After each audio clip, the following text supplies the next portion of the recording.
Shalom, Berger Raphaël. Troisième partie est fin. Je vous ai dit, si vous n'êtes pas encore abonné, abonnez-vous. Il y a plein de rituels là qui va vous aider. Plein de rituels, plein de conseils qui est là.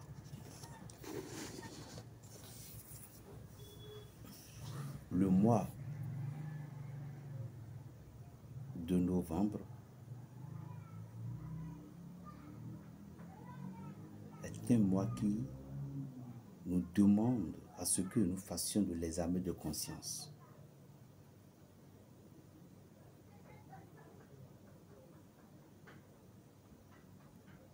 Dans certaines lois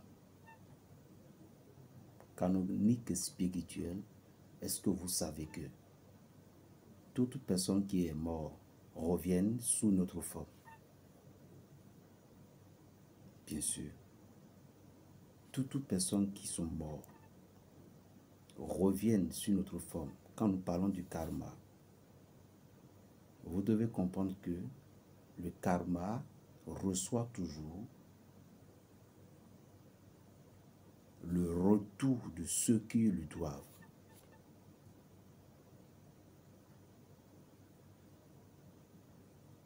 Tout ce que vous faites sur cette terre, cela va vous revenir. Si vous voyez aujourd'hui quelqu'un qui est au plus central de sa vie, il n'adore que Dieu et tout lui va bien. Il a de l'argent tout autour. Vous devez savoir que il avait sémé quelque chose avant dans le monde. Si vous voyez des gens aujourd'hui, ils ont de l'argent, ils ont tout. Mais la souffrance, la sorcellerie, la calomnie, leurs salaires sont toujours dans le vide. Vous devez savoir qu'il est venu. L'argent qu'il avait dans l'autre monde, est-ce qu'il va aider des gens? Est-ce qu'il va porter de l'affection envers certaines personnes? Est-ce qu'il doit être harmonieux? Et il ne l'a pas. Il ne l'a pas fait. Alors sachez que le karma pouvait le recueillir encore. Il va encore avoir cette figure d'aspect d'être quelqu'un de bon. Lorsque vous le voyez, si vous dites donne-lui 100 francs, vous allez dire non, c'est moi plutôt qui dois te demander. Et vous êtes certaines personnes, vous êtes sous ce jour de karma. Et vous allez vous dire, mais pourquoi, lorsque les gens me voient, ils me disent, non, que normalement, ce sont eux qui vont me demander, mais pourtant je n'ai rien, tu en as. Parce que lorsque tu exupères tout simplement, sous la forme régie que tu es venu, tu ne pourrais pas te reconnaître. Tu ne pourrais pas te reconnaître. Croyez-vous que Jésus-Christ est bête? Croyez-vous combien de fois Jésus-Christ est venu dans ce monde? Si vous voyez aujourd'hui un homme de Dieu, à qui Dieu a donné le miracle, qui faisait des miracles et tout lui va bien. D'autres durent pendant de longtemps, d'autres sont morts d'une justesse.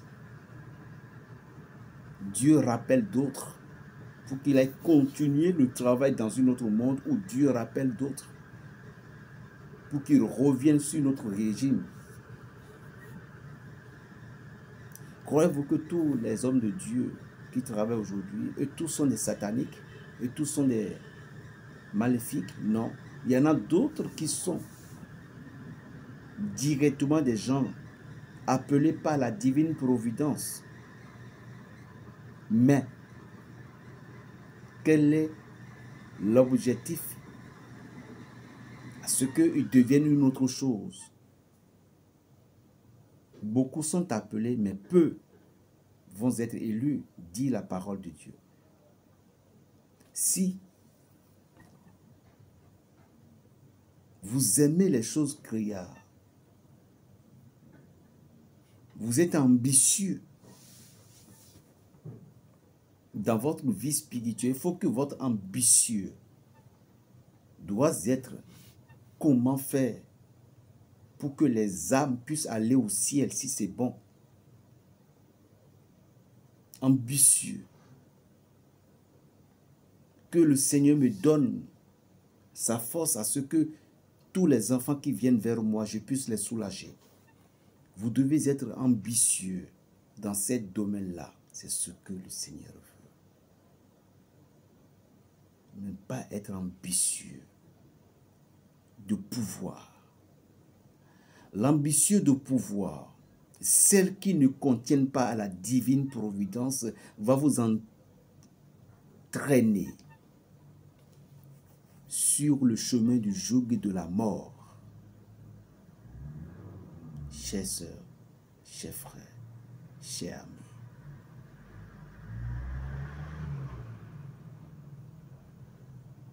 le mois de novembre,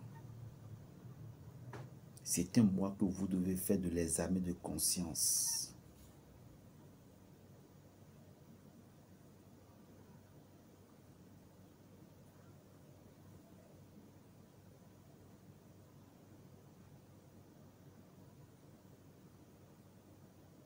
À des mois,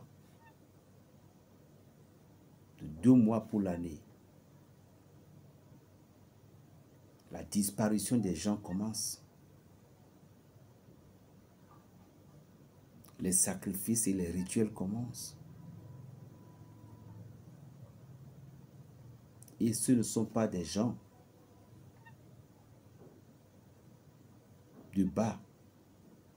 Est-ce que Jésus a jamais demandé à ce qu'on kidnappe, à ce qu'on égorge, à ce qu'on tue quelqu'un pour un fétiche? Non. Et ceux qui font ces choses-là, ils sont de quelle religion? Ils sont de quelle culture? Ils sont de quelle nature?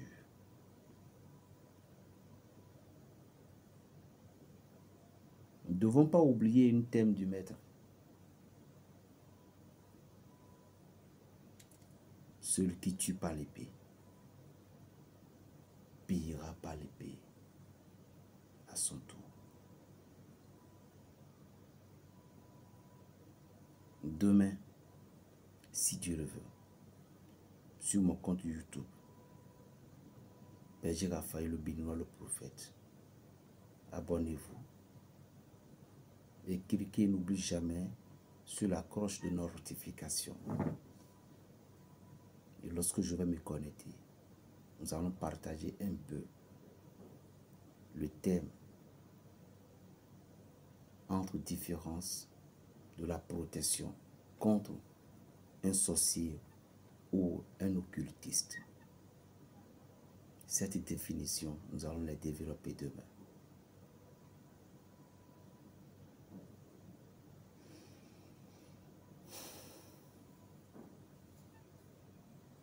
Ayez la paix dans votre cœur.